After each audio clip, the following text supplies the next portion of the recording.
Ladies and gentlemen, we're talking transfer news again. Free agents galore. I'm about to put the cock in Francis Coquelin. What? Let's get on with it.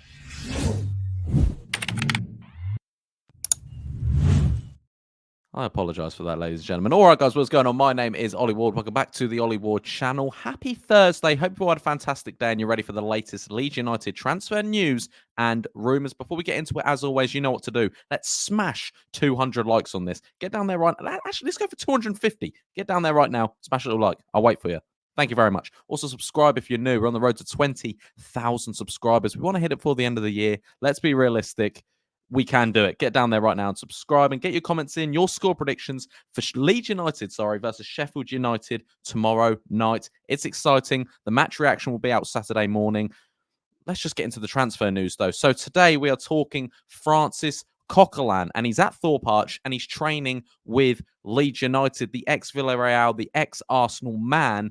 And it looks like Leeds United could go in for someone like this. Farke said in his press conference yesterday he wants an experienced midfielder who can also play centre-half as well. And that's exactly what Coquelin is. This is reported from The Sun today that Francis Coquelin is linked and is with Leeds United at Thorpe Arch training. I think this signing at this level is brilliant. Like, I think it's just extra. I'm seeing comments saying, like, there's a reason he doesn't have a club. Yes, he's getting to an age where, you start thinking about retirement, but he's only 33, similar ages to Cheikhou Kouyate, who everyone was getting very excited about when we were linked with him. But this one, I think, it's just a step better. I personally do. I always rated Coquelin in his Villarreal days before he left as a free agent, obviously. And I just think this would be a hell of a signing if Leeds United can make it. I think like he might be on a bit of bunts. I don't know. I feel like he might be on a bit of a wage, but Leeds United do need to bring faces in, and Daniel Farke wants faces in within the next 2 weeks, he said. And it's been a great time, this international break, for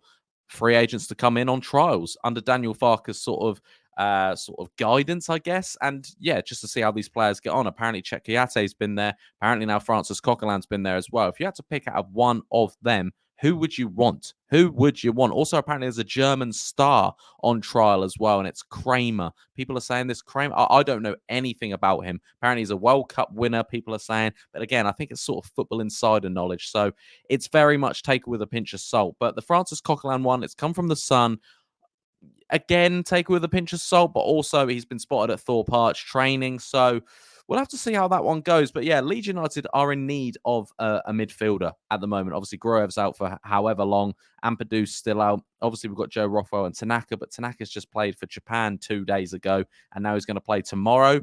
And it's like, yeah, we do need... I mean, at the start of the season, you look at our squad and you think, yeah, we're going to be fine, but you don't take into account injuries and things like that happen.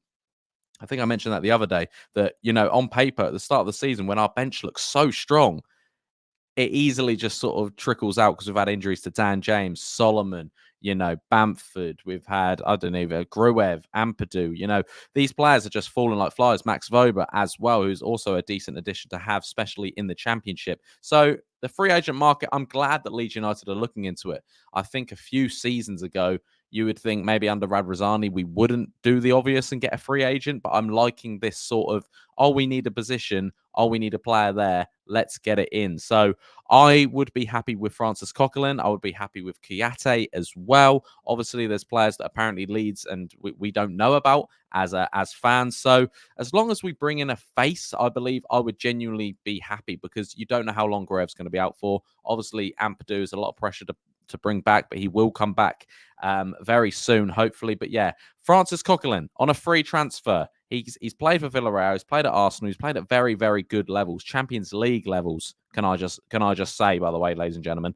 So and he's been on the World Cup stage as well. So yeah, really good experience for a Championship team, and I would definitely like the look of that. If that did happen, I think I'd maybe prefer him over Kouyate. Let me know what you guys think in the comments down below. And I quickly just want to talk about the injuries that are coming back. Solomon and Dan James are, fit and ready to play tomorrow night. Daniel Farke sort of mentioned it in his press conference. It's a bit of a weird one, because it's like this game's so big and it's been stuck on a Friday night after an international break, where we're going to have like half-hearted fit players, and it feels a bit annoying. And I understand where he's coming from, because it would be quite annoying to prepare this whole time and then not have sort of the strongest 11 because of injuries and because of international break. And it's just a bit annoying, but it's going to be a good game for the spectacle. Like I said at the start of the video, I'm probably going to do a match reaction on Saturday morning again, record it Friday night, but post it for you guys Saturday morning. Like I did before. I think that worked quite well. The team I want to see for tomorrow, because I'm probably not going to speak to you guys before the game tomorrow, I want to go with Meslier in goal. Obviously, he's had that mistake against Sunderland. Let's hope the boy's confidence is up and he can just go again. I don't think there's a risk right now of playing Carl Darlow. I think you go right back Bogle. I think you go centre half of Pascal and Joe. You do Firpo at left back, or maybe just stick him up top. He scored so many goals, Firpo, when he's on international break, with the Dominican Republic. They're sticking him up top, and he's bagging braces. Good on him. That's my back line. The two in the middle, you probably would go with Tanaka and Rothwell. And then the front three, just ahead of them, I'd probably go Willie, Brendan, and probably, you probably would go Ramazani as well. And then I'd stick maybe with Joel Perot up top, maybe bench and Joseph. But on the bench, you've got Dan James, hopefully. You've got Solomon, hopefully. Definitely enough to beat Sheffield United. But I'm not going into it stupid or necessarily optimistic, just because Sheffield United are a very good team. I think they're still the only team in the Championship that haven't lost a game yet, so they're gonna be a tough side. We know that. Chris Wilder's a knobhead as well. I'd love to beat him, not physically, just in the game. My score prediction for the game, I'm genuinely going to go over 1-1. I know that's a bit on the fence answer. I know that's a bit boring, but I predicted it against Norwich, and we got that same scoreline. I like to think that we could win at home, but actually we've looked more, better away from home this year so far. So, yeah, it's going to be a good game for the spectacle. Get your score predictions in as well. I want to know what you guys are thinking in the comments down below. But I just read you out that team that I want for tomorrow's game. That's mostly like realistically what's going to happen. I don't think we're going to change too much from Sunderland.